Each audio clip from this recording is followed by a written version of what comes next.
Alhamdulillahilladzi ja'ala lana taharatan lin-nufus wa nuran lil-basair wa hadiyatil jannah. Asyhadu an la ilaha illallah wahdahu la syarika lahu wa asyhadu anna Muhammadan abduhu wa rasuluhu shadiqul Qur'an. Allahumma shalli wa sallim ala rasulika Muhammad sallallahu alaihi wasallam wa ala alihi wa ashabihi wa man tabi'ahu bi ihsanin ila yaumil summa amma ba'du. Puji dan syukur senantiasa dan tidak pernah bosan-bosannya kita panjatkan kehadiran Sang Maha Pencipta Allah Subhanahu wa Ta'ala, yang mana dengan limpahan karunia-Nya, rahmat-Nya, hidayah-Nya serta anugerah-Nya kepada kita semua, kita kembali masih diberi kesempatan, kesehatan dan usia panjang oleh Allah untuk sama-sama dan senantiasa mengabdikan diri kita di jalannya dengan menjalankan segala perintahnya dan menjauhi semua larangannya. Salawat dan salam juga tidak pernah kita haturkan kepada junjungan Allah Nabi besar Muhammad sallallahu alaihi wasallam, di mana beliau telah bersabda dalam satu hadisnya, man sabada tariqan yaltamisu fihi ilman sahalallahu lahu bihi tariqan ilal jannah. Barang siapa yang meniti satu jalan untuk menuntut ilmu agama Allah, maka niscaya Allah Subhanahu wa Ta'ala mudahkan baginya jalan menuju ke surga Allah.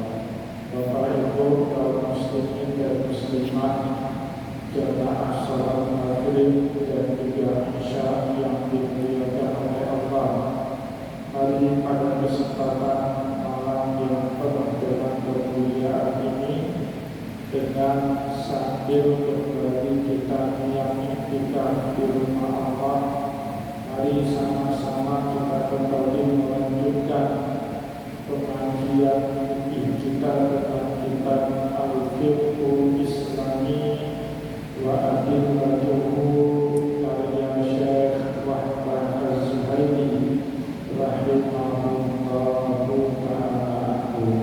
Dan insyaallah pada kesempatan malam ini kita kembali akan melanjutkan pelajaran kita berkaitan dengan ahkamul hikalah, hukum-hukum syariat yang berkaitan dengan perwakilan. Dan masuklah kita pada malam ini insyaallah pada pembahasan yang kelima, al-mabahasul khamisul, pembahasan yang kelima, turuqul intihail hikalah, cara-cara akad hikalah itu berakhir, baik yang disebabkan karena berakhirnya masa yang disepakati oleh al-wakil ataupun pemberi mandat dan juga al-wakil orang yang menerima mandat, atau sebab berakhirnya itu dikarenakan oleh pihak si pemberi mandat, atau juga karena lawan prestasi dari pihak yang menerima mandat. Nanti kemudian kita akan membahas 3 jenis cara berakhirnya akad hikalah di dalam muamalah. Bapak Ibu kaum muslimin dan muslimat, jamaah pengajian yang dimuliakan oleh Allah, sebelum kita lebih jauh membahas bagaimana caranya akad nikah itu berakhir. Terlebih dahulu Syekh Wahbah Az-Zuhaili menjelaskan kepada kita sifatul akadi nikah. Salah satu yang menjadi sifat dan karakter daripada akad nikah itu apa? Dalam penjelasan ini Syekh Wahbah Az-Zuhaili menunjukkan kesepakatan para fuqaha, kesepakatan para ulama.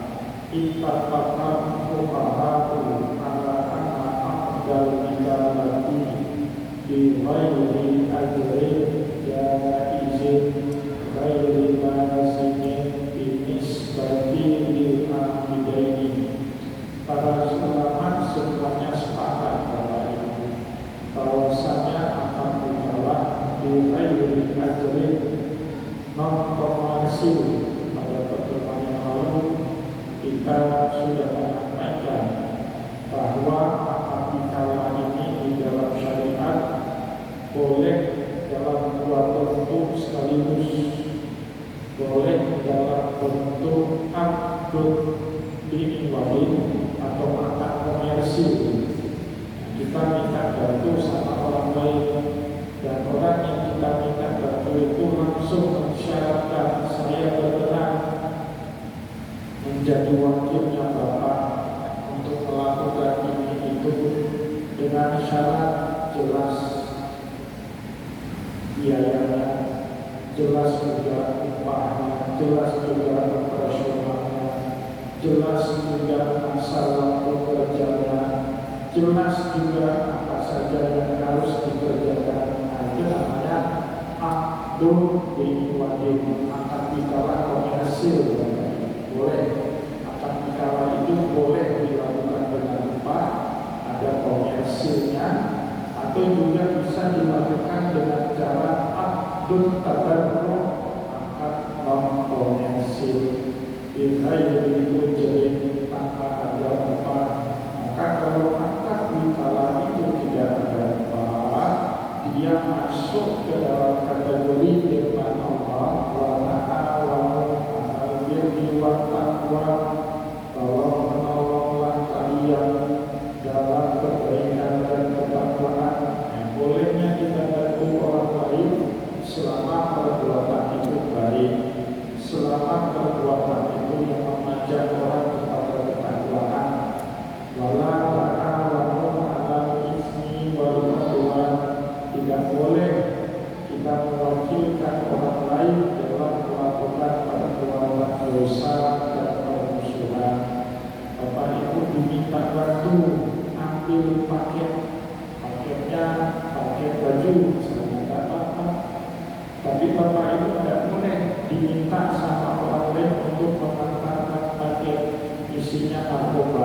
Itu tidak boleh, termasuk ke dalam hal itu. Jadi Bapak Ibu yang dimuliakan oleh Allah, sebagaimana yang sudah kita bahas pada pertemuan sebelumnya, akad nikah itu boleh dalam kedua bentuk tadi, akad bi'iwadin dan juga boleh akad tabarruk, akad komersil atau akad derma non komersil tanpa ada upah sekaligus.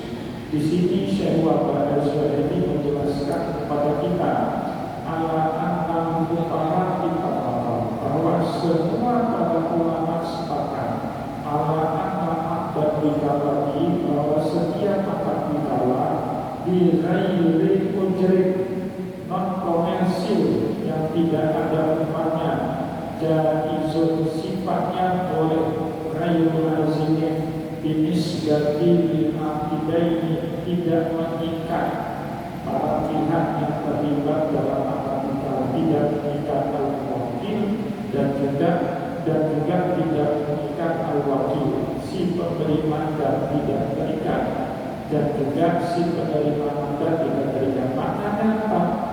Dia boleh melakukan itu untuk kita dalam satu waktu, tapi dia boleh menolak itu untuk melakukannya di lain waktu yang lain. Yang namanya bantu, akan kita sempat. Kalau kita tidak sempat, jangan maksa ini. Maka kalau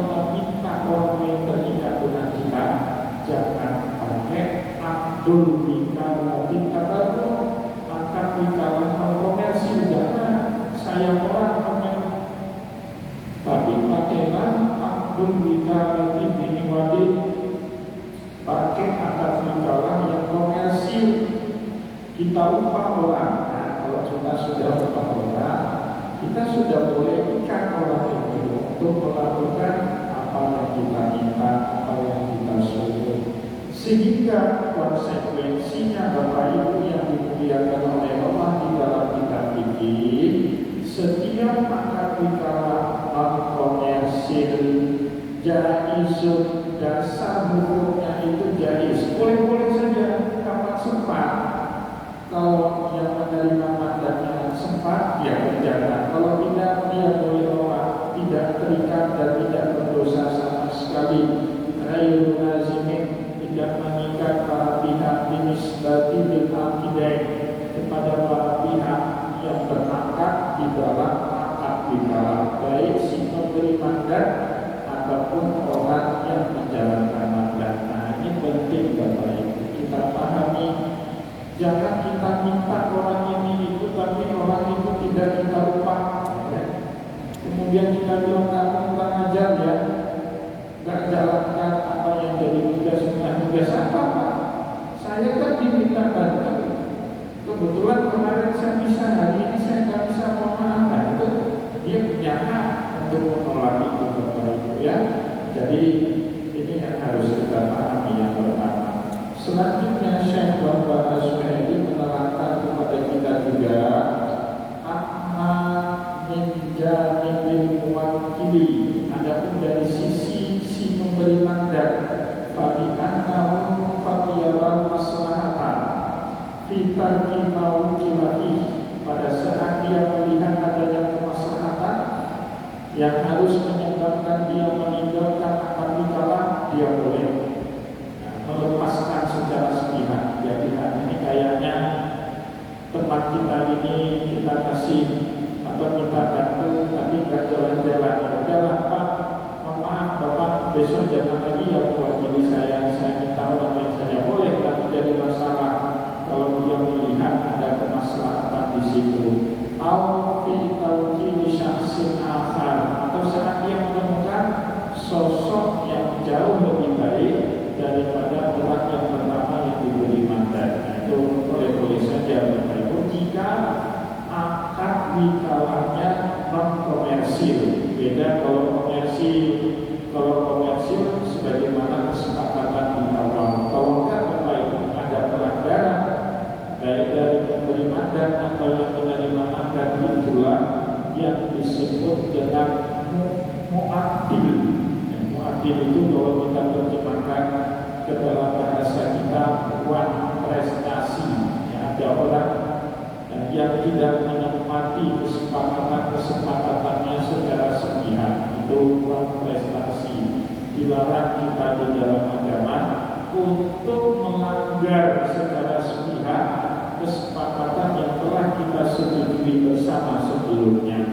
Allah Subhanahu wa Ta'ala berfirman di dalam Al-Quran, ya ayyuhalladzina amanu awfu bil uqud, wahai orang-orang yang beriman, tepatilah janji-janji. Maka Bapak Ibu, sebelum kita berjanji sama orang, terutama dalam akad amanah, pikir-pikir dulu. Kalau dirasa berat di kemudian hari, jangan janji. Karena kalau kita langgar, itu yang disebut dengan buat prestasi di dalam bahasa agama. Bapak Ibu kaum muslimin dan muslimat jamaah pengajian yang dimuliakan oleh Allah, itu dari sudut pandang si pemberi mandat. Bagaimana halnya dengan si penerima mandat atau al-wakil? Dijelaskan berikutnya kepada kita oleh Syekh Muhammad Az-Zuhaili, wa amma min janibil wakili, adapun dari sudut pandang al-wakil si penerima mandat, fa innahu qad la yatafarraqu min amalil wikalati, terkadang dia tidak lagi punya waktu tidak lagi punya kesempatan untuk melakukan pekerjaan-pekerjaan yang dimandatkan kepada dirinya. Itu salah satu yang menjadikan dia sebab untuk sepihak memisahkan diri dari perwakilan yang dia terima sebelumnya. Ingat ini kalau akadnya itu akad tabarruk atau akad wikalah non komersil.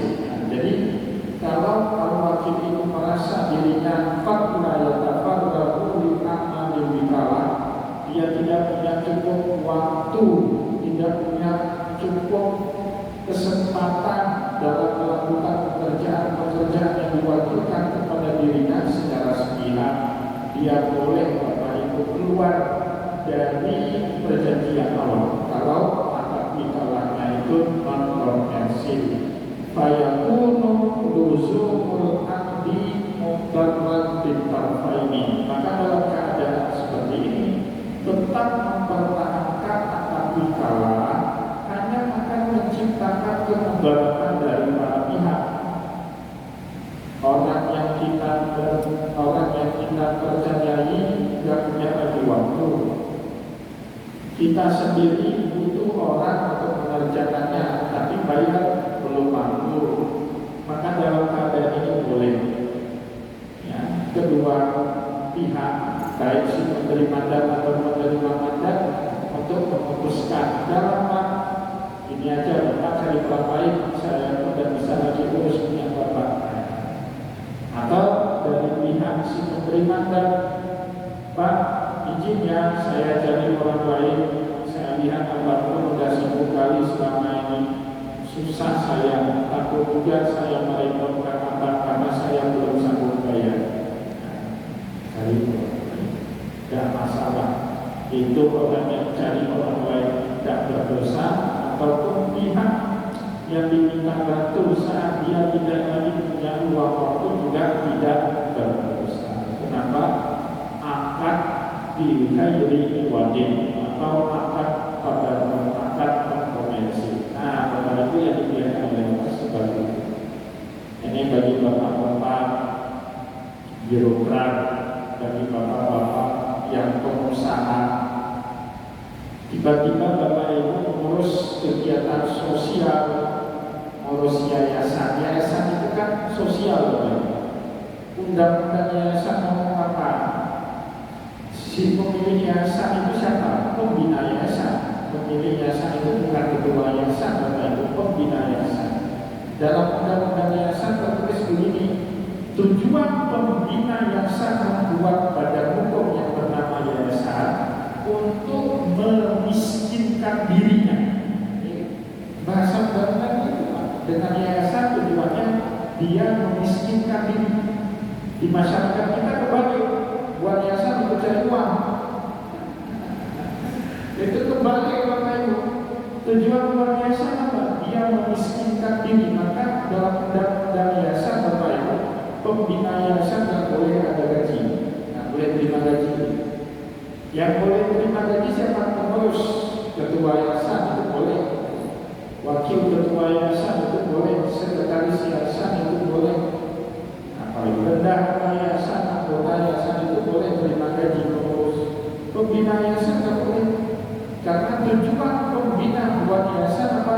Memiskinkan diri, karena tujuannya sosial. Yayasan itu badan hukum non komersil, tapi prakteknya di tengah masyarakat banyak yayasan yang komersil. Nah, Bapak Ibu yang dimuliakan oleh Allah, kita di pemerintahan, di birokrasi, atau bapak-bapak yang di swasta, di korporat, itu kan kerjanya terukur. Ada SOP-nya, di pemerintahan juga ada skema kerjanya, siapa kerja apa, ada tunjangannya, ada gaji bulanannya, ada remunerasinya, macam-macam. Maka kita bisa dituntut rigid seperti itu. Kenapa? Ada upah. Tapi Bapak Ibu tiba-tiba kerja sosial nggak boleh bawa budaya korporat dalam budaya sosial. Kamu kenapa nggak bawa orang tanggal 1 wajib ada orang korporat? Saya pecat dia aja kita gaji, apa kita pecat orang? Nah, ini sering saya lihat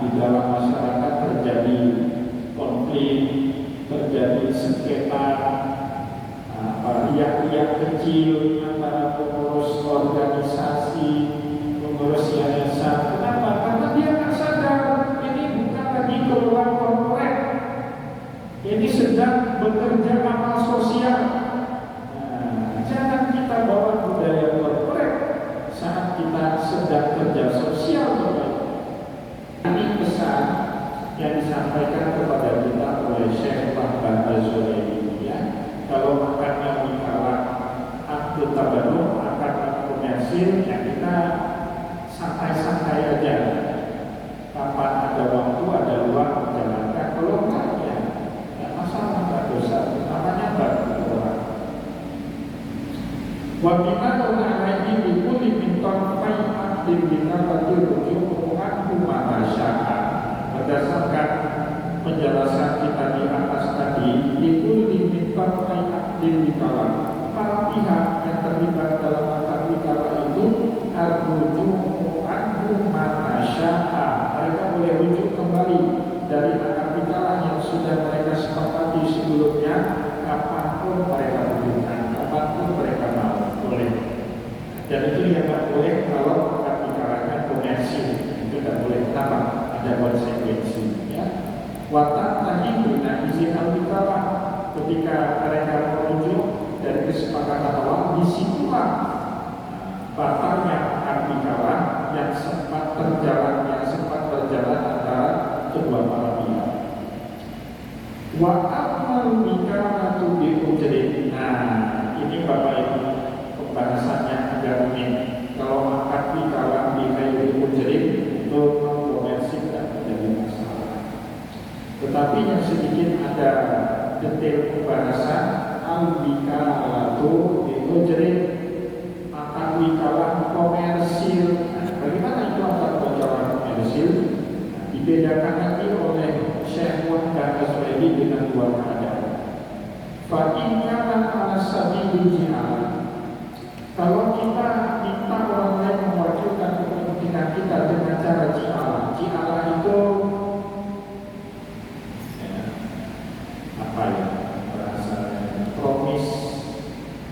promise to give the reward, janji kita untuk beri hadiah, tapi tidak ada tarif tertentu, Bapak. Nah, tapi kita kasih gini, Pak, tolong ya jemput anak saya, nanti saya kasih bikin hadiah. Nah, itu namanya ji'alah. Pak, tolong ya, tiap hari anak saya itu kan sekolahnya lumayan jauh, misalnya sekolahnya ke daerah Ketapang sana lumayan jauh, mulai dari Ketapang kan lumayan jauh, kita sibuk pagi-pagi masuk kantor, kita minta bantu sama tetangga kita, tapi ini nanti dia akhir bulan saya kasih hadiah. Nah itu kan gak ada tarif, gak ada gajinya kita tentukan, ya. Kasih hadiah itu kan abstrak sekali. Apa hadiah? Boleh bantu? Apa hadiahnya?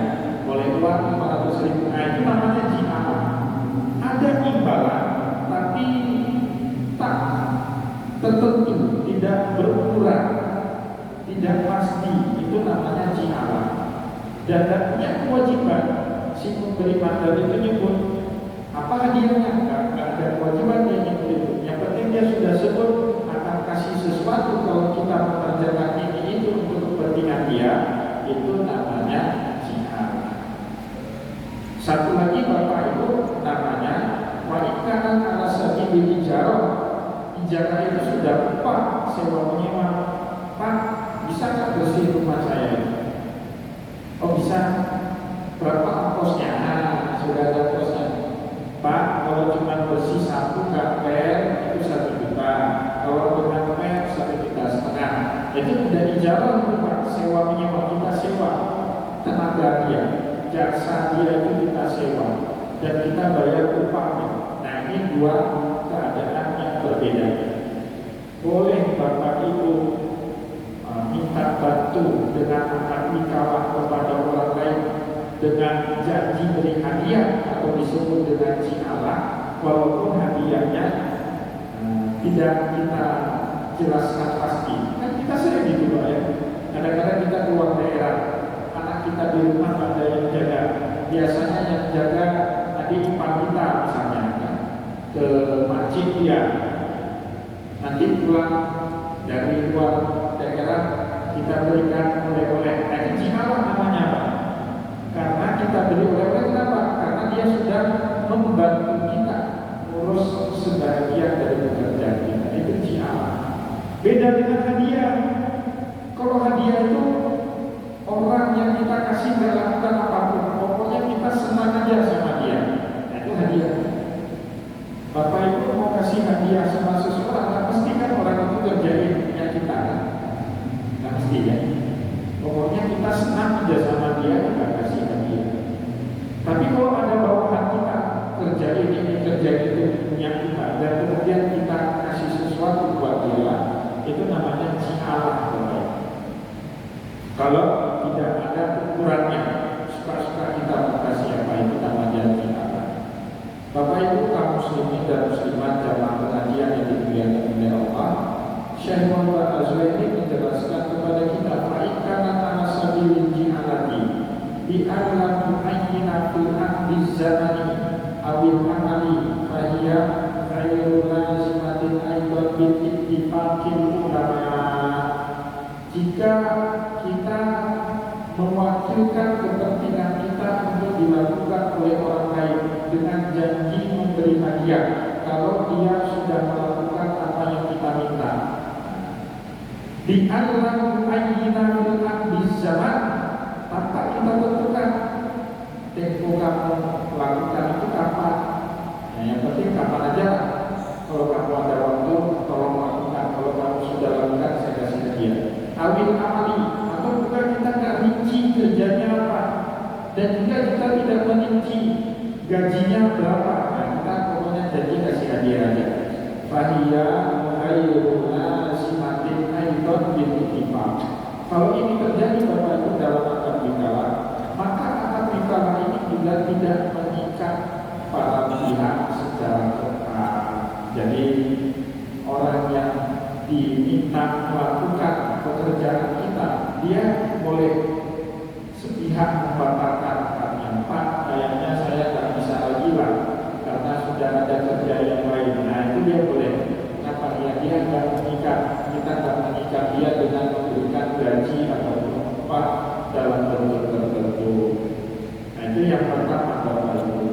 Wa ikatan ala sabili rijal, kalau kita tentukan gajinya, upahnya, sehingga dia dianggap sebagai sewa jasa atau upah jasa, di anna ayyana zaman wal amal, seperti kita tentukan waktu masa dia kerja kapan, masuk dari pagi keluar sore, wal amal kerjanya apa saja selama kerja itu kalbiyah, kita minta orang lain jaga toko kita, jual barang kita, wasinsa, atau kita minta orang untuk menjualkan, jadi agen perantara, cari orang yang mau beli barang kita.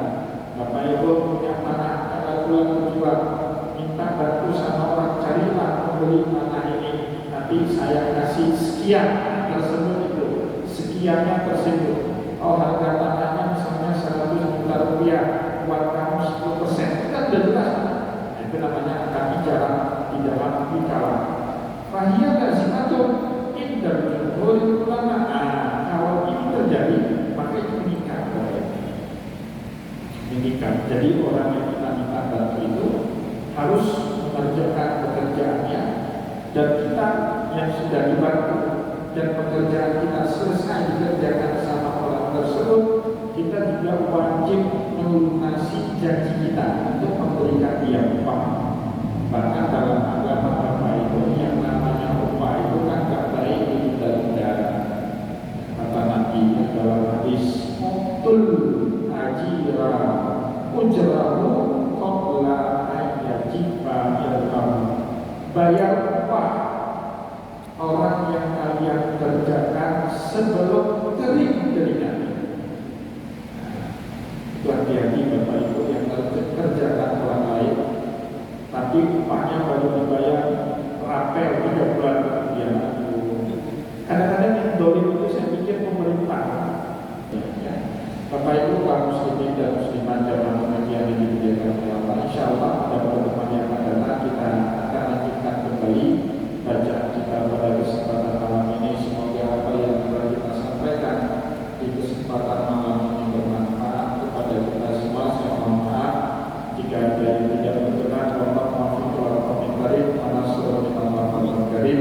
Wassalamualaikum